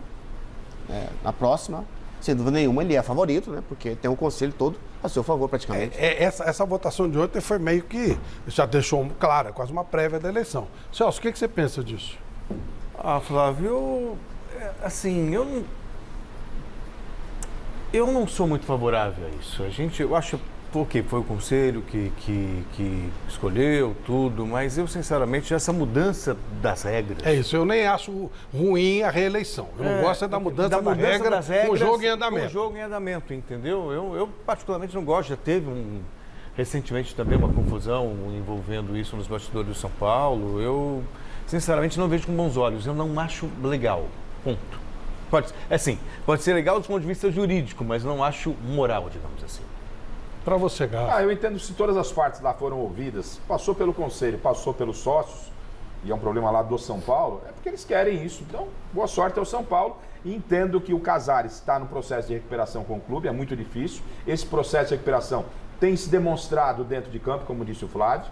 É verdade que o São Paulo é um outro patamar, mas para você retomar aquele grande momento que o Muracy participou, daquele São Paulo extremamente vitorioso, tem uma caminhada. E a administração do Casares está fazendo esse caminho, pelo menos até aqui. Talvez por isso teve a aprovação dessa alteração de estatuto com conselheiros e com associado. Então, eles que são São Paulinos que se entendem lá. Se eles entendem que esse é o caminho, boa sorte. Como é que é no Corinthians? No Corinthians, o pessoal está querendo mudar, dar mais um ano para o Duílio. No mesmo sistema, né? O mesmo sistema. Tá mais uma não, mais um ano ou mais um ano? Não, é mais um ano. Mais um ano de Duílio. Não, no Corinthians, o Duílio não tem direito à reeleição, Não né? tem direito à reeleição. Foi o Andrés que mudou isso. Não, só perguntei porque eu acho legal esse quer dar mais um ano para o Duílio ficar, para poder pagar as dívidas. Eu acho errado. Esse estatuto do Corinthians, eu acho legal. O presidente cumpriu o seu papel, sai, dá lugar para outro. Não, eu não tenho nada contra a reeleição. Eu não gosto de mudança da regra no meio do jogo. É, mas você pode fazer 2 eleições. Normal, 3 anos mais 3 me parece razoável. Seria canetar, o problema é mudar no meio do jogo. O presidente chegar lá e falar, vai ser assim de forma ditatorial, mas foi. Aí não daria, nem poderia então, por estatuto. Aí eu acho que poderia ser. Eu esqueci de te pedir, eu não vou te botar nessa gelada, que você é um profissional e não fica nem legal. Mas eu não pedi o teu palpite de São Paulo e Del Valle. O mesmo do Miller, 2-0. Miller, 2-0. Você chegou a falar. Com o Miller. E aí, Helena, o que você achou dessa mudança do Estatuto do São Paulo com a possibilidade do Júlio Casares ficar mais 3 anos no poder? Bom, São Paulo está há quanto tempo? 12 anos sem ganhar um título, né? É um paulistinha aí e tal. Desde quando exatamente houve a mudança feita pelo Juvenal Juvencio do Estatuto do São Paulo? Foi a partir daí que começou a derrocada financeira e técnica do São Paulo Futebol Clube. Quando antes eram 2 anos com direito a uma reeleição, que formaria 4 anos. Agora são 4 anos com direito à reeleição, que dá 8 anos para o dirigente se manter lá na chefia do gabinete. É bem evidente, melhora do que era antes. Se quer mexer no estatuto, volte ao estatuto anterior do Juvenal Juvencio, que provocou essa desgraça toda no São Paulo. Bom, nós vamos falar agora do técnico do Corinthians. O Vitor Pereira não sabe se fica, se vai e tal. Então nós vamos falar a respeito disso. Mas antes, tô sentindo falta de prêmio, Michele. Tem campainha, tem presente para quem tá em casa. Olha só, agora é a hora de você saber quem ganhou a luva oficial da Poker, em parceria com a loja Gol de Placa lá de Santo André. E o livro do Muracy Santana, que tá aqui, O Segredo do Futebol Brasileiro, Futsal e Futebol de Base. É o Leandro Notari. Leandro Notari, o presente é seu. Nossa produção vai entrar em contato com você. Você tem uma semana para pegar o seu presente aqui na TV Gazeta, tá certo? Amanhã a produção liga, manda e-mail para você, tá certo? Legal, bacana. Vitor Pereira não sabe se vai ou se fica no Corinthians, né? Nós fizemos aqui um levantamento, a produção fez um levantamento, vai mostrar pra gente os números do Vitor Pereira. Ele fez até agora 51 jogos no Corinthians com 20 vitórias, 16 empates e 15 derrotas. Aproveitamento de 49,67%. A gente puxou um pouquinho mais o Silvinho. 43 jogos, 16 vitórias, 14 empates, 13 derrotas. 48,06%, um pouquinho abaixo só do Vitor Pereira. E a melhor campanha dos últimos tempos do Corinthians foi do Wagner Mancini. 45 jogos, 20 vitórias, 13 empates, 11 derrotas, 54,07% de aproveitamento. Chico Lang, uma eventual saída do Vitor Pereira terá que peso no Corinthians? Olha, o peso que vai ter é quem vem no lugar, né? Esse que é o problema. O que eu estou sabendo é que o Duílio, que era o Tite, ele tem muita amizade com o Tite, eles trocam informações quase que diariamente, né, conversam vários assuntos pessoais e às vezes profissionais, e ele quer sim o Tite de volta ao Corinthians. Eu acho que ele querer é um direito e tá certo, é o normal. Mas eu não amarraria o meu burro nessa parada. Agora, o Tite vai parar, ele vai ficar um ano parado E se ele só vai, o Real Madrid convida o Tite, aí ele vai, uma parada assim. No Brasil, duvido que ele trabalhe no próximo Eu também duvido, mas é o que o Enfim, é um sonho, tá bom, sonhar tá certo. Exatamente. E é um nome natural, né? Agora, eu, particularmente, não teria dúvida. Se o português quiser ir embora, vai com Deus, porque essa campanha que ele tem é muito fraca, vamos falar a verdade. Para um treinador que chegou com a pompa que chegou, dizendo que ia botar ordem na casa, que ia dar títulos, que ia acertar. Tinha aí 5 reforços que com o Fernando Lázaro voavam em campo. Chegou com ele, todo mundo se quebrou, todo mundo se machucou. Aí ele fica com esse negócio de revezamento, quer dizer, ele não entendeu direito ainda o que é o Corinthians. Né? Mas tudo bem, chegou na final contra o Flamengo, vamos ver o que vai dar. Pode ser que classifique o time para a próxima Libertadores, tudo bem, mas é muito pouco. Menos de 50% de aproveitamento. Eu acho, numa boa, eu tentaria o Vojvoda. Porque eu acho que de todos esses técnicos que vieram de fora, depois do Jorge Jesus e depois do Sampaoli, é o treinador que mostrou mais trabalho, mais serviço. E do Abel, né? E do Abel, né? Mas o Abel está no Palmeiras, não dá nem para imaginar que ele vai sair dela e vai para o Corinthians. Então, quer dizer, o Vojvoda é um treinador, sim, que teria uma grande possibilidade de dar certo no Corinthians. Celso Cardoso. Eu gosto do trabalho do Vitor Pereira do Corinthians. Acho até que se o Corinthians está hoje numa final de Copa do Brasil, se deve muito ao trabalho dele. Para mim, não se discute isso. Campeonato Ou a individualidade dos jogadores. Voltou Renato Augusto e tudo mais. Mas ele classificou, por exemplo, na Libertadores uma oitava de final contra o Boca sem 11. Sem 11. Mas como apesar jogo de todo, sim, mas excepcional. Então Benedetto perdeu 2 Então vamos fazer o recorte mais, digamos assim, mais regular. Se você pegar o Campeonato Brasileiro, o Corinthians não agora recentemente, no meio de decisões, que deixou o grupo dos 4 melhores. Passou o campeonato inteiro entre os 4 melhores. E agora qual o risco de não ficar entre os 6? Não, mas é só uma circunstância por causa de Copa do Brasil. Quer dizer, então, se você observar o trabalho que ele fez no Corinthians, num campeonato difícil como o brasileiro, está entre os 4 melhores a maior parte do tempo, mostra a competência dele. Para mim, tem que ver a renovação e tem que continuar. Ponto final. E se ele sair? Porque aí depende dele. O Corinthians já demonstrou o interesse que ele fique, ele sai. Em quem você iria?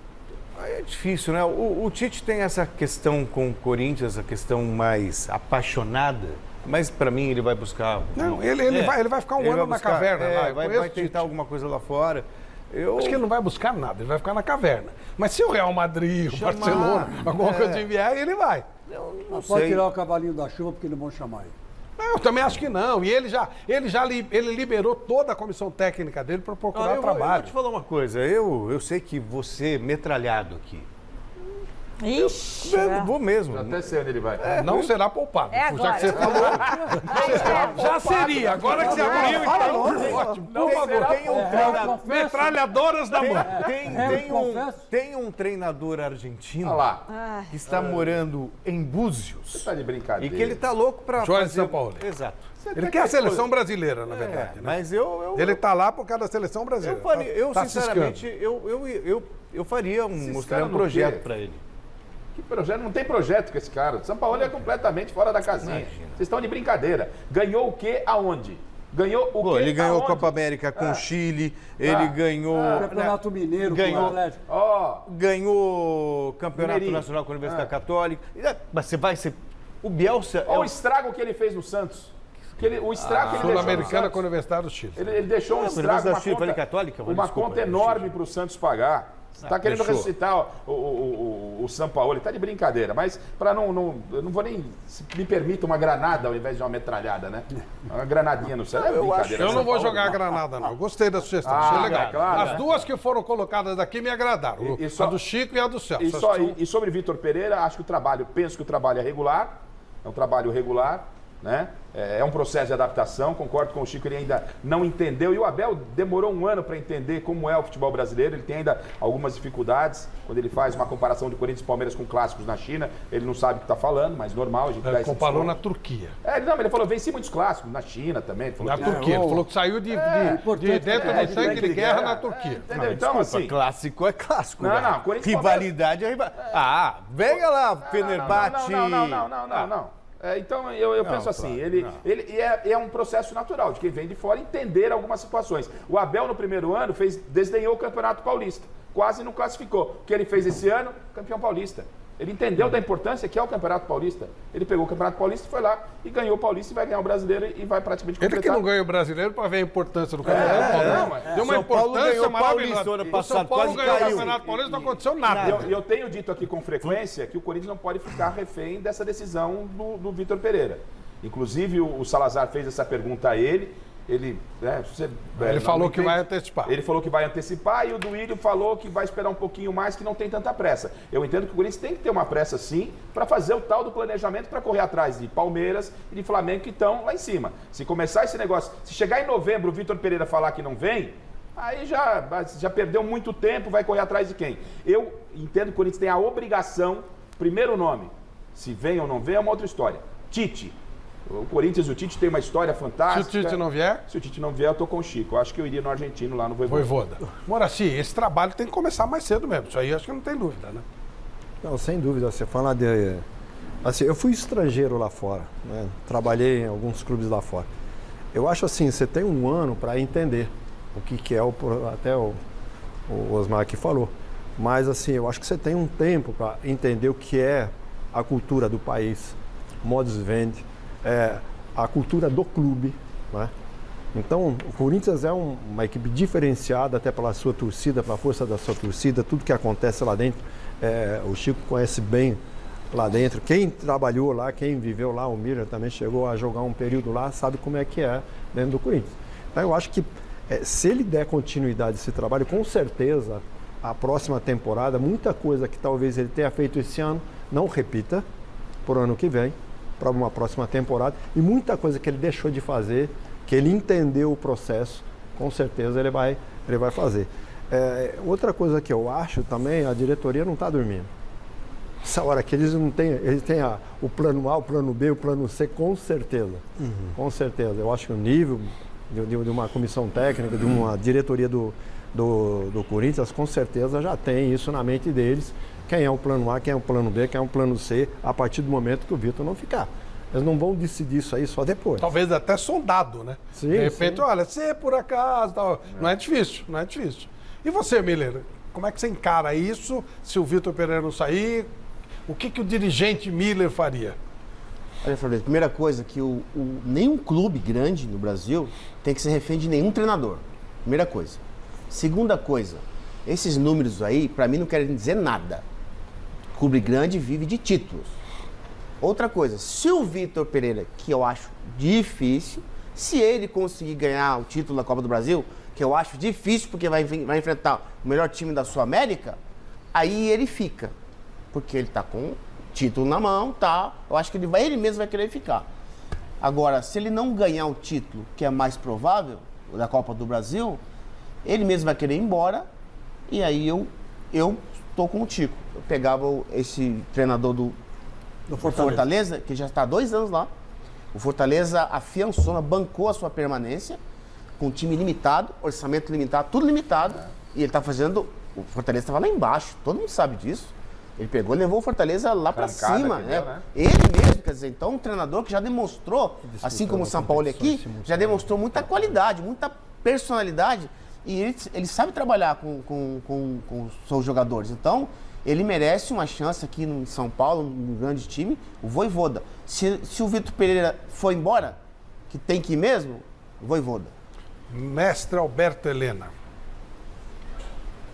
Bom, eu sempre desconfiei da capacidade desse treinador, o Vitor Pereira, desde o início. Quando você observa, com tantos anos de acompanhar o futebol, você observa como o cara tem convicção do que faz, se a proposta dele é inovadora, é realmente capaz de fazer com que o time jogue um futebol bonito, tal e coisa, e faça, conquiste títulos, etc. e tal. A gente percebe logo. Eu já percebi de cara que esse rapaz não tem essas qualidades todas que o plantel do Corinthians exige, né, de um treinador.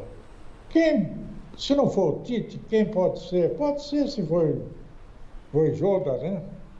que está fazendo um bom trabalho no Fortaleza. Ou como pode ser vários outros treinadores brasileiros que estão por aí. O próprio Mancini, que fez o América crescer muito, e outros clubes que ele dirigiu. Ele é um cara muito competente. E o Corinthians tem um elenco capaz de atender às exigências do bom futebol. A informação do Thiago Salazar, que cobre o Corinthians, né, para o Gazeta Esportiva e aqui para a gente, é que o Vitor Pereira até toparia ficar. Mas há um problema familiar. A sogra dele está doente, a esposa dele não pode vir, a sogra dele não teria condição de mudar de país e tal. E com isso, ele vai teria que optar por ficar mais um ano distante da família. Parece que não é uma coisa que o agrada muito e a própria família está Agora, Fabito, eu vou naquela linha que o Celso falou, eu também dou razão a ele. Em que sentido? O São Paulo foi no Santos, o time do Santos não era aquela maravilha toda, ele foi vice-campeão brasileiro. Sim. Quer dizer, agora a pergunta que a gente tem que fazer, o torcedor corintiano tem que fazer, hein, Chico? O que o Vitor Pereira ele trouxe de bom para o futebol brasileiro? Que de inovação, qual a inovação que ele trouxe que encheu os olhos como fez o Jorge Jesus? Nenhuma. Eu não vejo nenhuma inovação na equipe do Corinthians. Se não colocar o Renato Augusto, o time do Corinthians não anda. Então qual que é a inovação que ele, como estilo ou ideia de jogo, ele trouxe para o nosso futebol? Eu não vejo nenhuma. Voivoda é diferente, já está há 2 anos aqui, Abel Ferreira já está há 2 anos aqui, Sampaoli que ficou 2 anos aqui, Atlético e Santos e Atlético. Quer dizer, eles sim trouxeram uma ideia de jogo legal. O Sampaoli, o time é pró-ataque, tudo que a gente gosta de ver. Agora o Vitor Pereira não trouxe nada de especial, nada de inovador para nós. Pelo contrário. Pelo contrário, exatamente. O time do Corinthians joga feio. É 1-0 e olhe lá. Quando tem Renato Augusto ainda por cima. Então a gente não vê nada de inovador, nada de bom, nada de que a gente enche os nossos olhos. Então a gente tem que parar de ficar, sabe, louvando, engrandecendo um treinador que na Europa ele é um a mais. O Celso falou do Sampaoli. O Sampaoli seria uma mudança radical no jeito do Corinthians jogar, né? Dos últimos tempos. É um casamento que desde que o Mano, quando o Corinthians veio da 2ª divisão, o Mano pega o Corinthians, eles adotam um sistema que vem sendo mais ou menos seguido, né? Veio o Tite. Tentou quebrar depois com o Thiago Nunes. Aqui durou 6 meses. E o Thiago Nunes também acabou ficando claro que, na verdade, o que o Thiago Nunes fez foi pegar o trabalho do Fernando Diniz e fazer funcionar. Porque depois não funcionou em lugar nenhum, nada. O trabalho dele, ele teve a inteligência de aproveitar o que fez o Fernando Diniz e até logo. Acabou. Ele não foi bem em nenhum clube mais. Nada, o Thiago Nunes. Mas pelo contrário, foi muito mal. Agora o Sampaoli, Celso, pra mim, que eu fiquei sabendo, o Sampaoli, ele tem um desejo de treinar o Flamengo. Até porque ele, na verdade, ele gostaria de encarar o Flamengo de igual para igual. O São Paulo no Flamengo, ele ia arrebentar, hein? O estilo dele...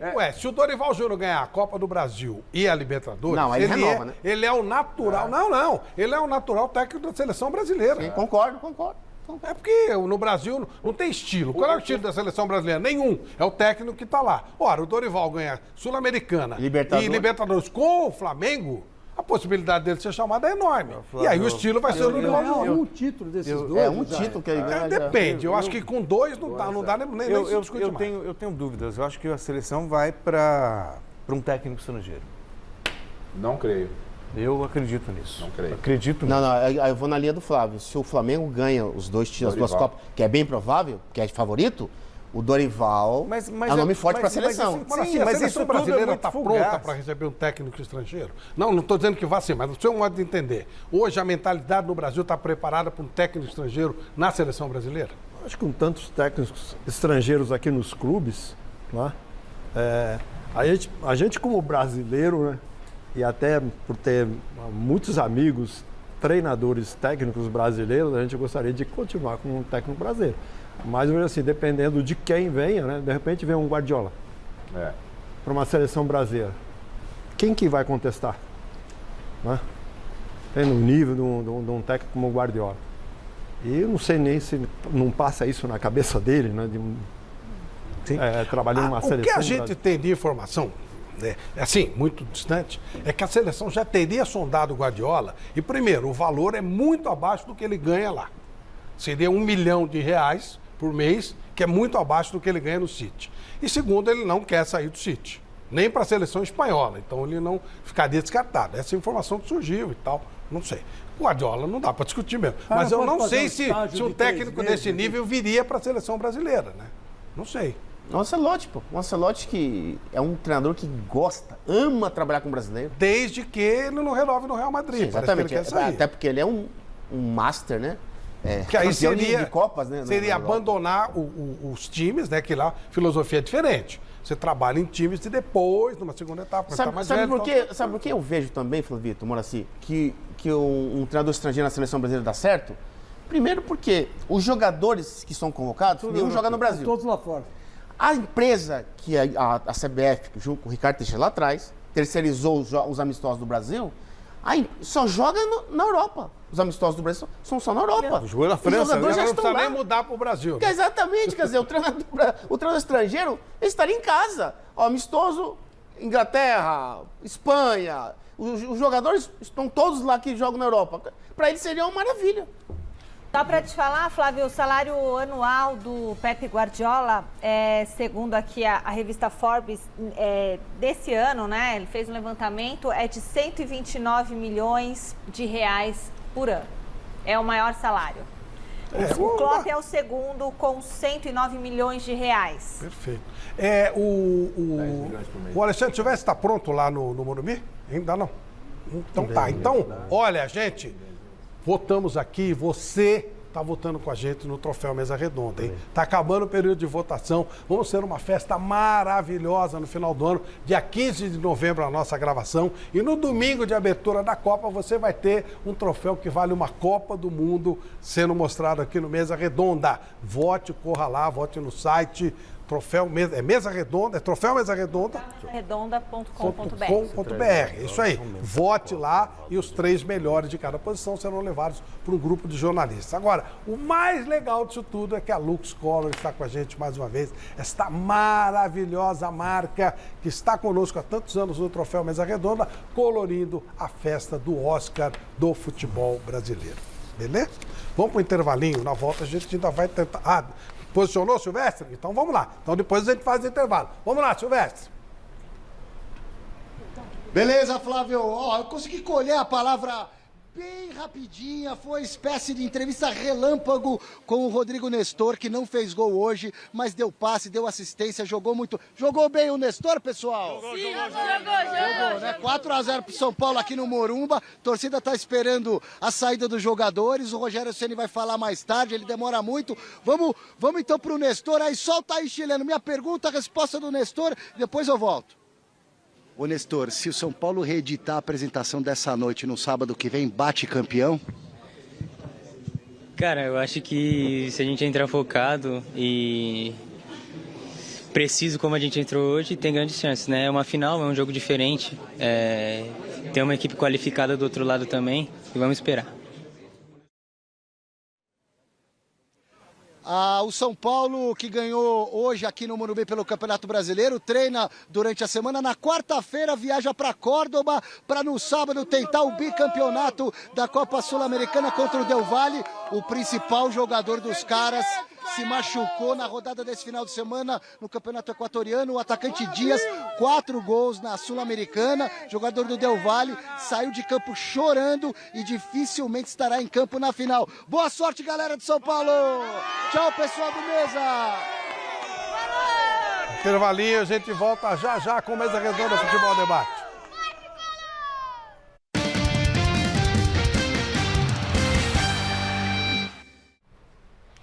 O ano que vem já tem o calendário do futebol definido. Vamos dar uma olhadinha como é que será o ano que vem, até para você fazer o seu planejamento. Pré-temporada de 14 de dezembro a 14 de janeiro, 31 dias, entrando Natal, Ano Novo no meio aí. Campeonatos estaduais de 15 de janeiro, a partir de 15 de janeiro, né, a 9 de abril, 16 datas em frente. Aí, competições nacionais, Copa do Brasil, de 22 de fevereiro a 29 de setembro, 14 datas. Série A, 16 de abril a 3 de dezembro, 38 datas. O troféu Mesa Redonda vai ser dia 5 de dezembro. Série B, de 15 do 4 a 25 do 11, 38 datas. Supercopa do Brasil, 28 de janeiro, uma data, que é o campeão da Copa do Brasil contra o campeão do Brasileiro. Libertadores, 8 do 2 a 11 do 11, 19 datas. Sul-Americana, 8 do 3 a 28 do 10, 15 datas. E a Recopa da Conmebol, são 2 datas, 8 do 2 e 15 do 2, que é o campeão da Libertadores com o campeão campeão da Sul-Americana, né? É isso aí. Vitor Pereira viu isso e não vai dormir ou vai embora para Vai Portugal. ser apertado de novo. Estaduais? Já Estaduais, pegou 16 datas. a mala para ir embora. Os estaduais começam mais cedo, né? Ano que vem. 15 de janeiro? Detalhe, as finais vão ser da Copa do Brasil, serão aos domingos, e o campeonato estadual começa dia 15 de E janeiro. vai ter data FIFA, né? Todas as datas E FIFA. quando tiver data FIFA, 5 datas FIFA, para tudo. O que eu acho horrível. Então não adianta os Horrível. técnicos reclamarem no meio. Já tá dado o calendário aí. Depois Eu ficar acho- reclamando no meio. eu que acho não dá, pra não sei o quê, necessário. um monte de Eu não elenco, acho, não. não Por é? causa de 3, 4 jogadores, você vai parar o campeonato? Pois é. Parar. Eu acho terrível. Terrível. Eu Não são gosto- 3, não gosto 4 dessa jogadores. ideia, não. Olha quantos que o Palmeiras perde, por exemplo. Então, o Palmeiras não joga. Atlético. Palmeiras e o Flamengo. E o resto? Só o Palmeiras e o Flamengo, né? Que vai. O resto, não muda nada. Vamos lá. Alfama dos Marejos, para a gente continuar essa resenha. Deu que o Endrick tem sim que estrear logo no time principal com 80% dos votos, Flávio Prado. Então o pessoal quer ver mesmo o Endrick brilhando aí no time principal do Palmeiras e logo. É a voz do povo, seu Abel. Moraci, muito obrigado pela presença conosco e um grande abraço. Abraço, Flávio. Obrigado pelo convite. Estou sempre à disposição. Muito obrigado. Um abraço a todos. Celso, Garrafa, Chico, Miller, mestre Alberto Heleno, um abração. Até amanhã. Agora de volta com tudo no Gazeta Esportiva. Abraço, mestre. Valeu, gente. Um abraço a todos. Até amanhã no Gazeta. Amanhã eu tô também, eu tô com o Celso. Tchau, tchau. Valeu. Tchau.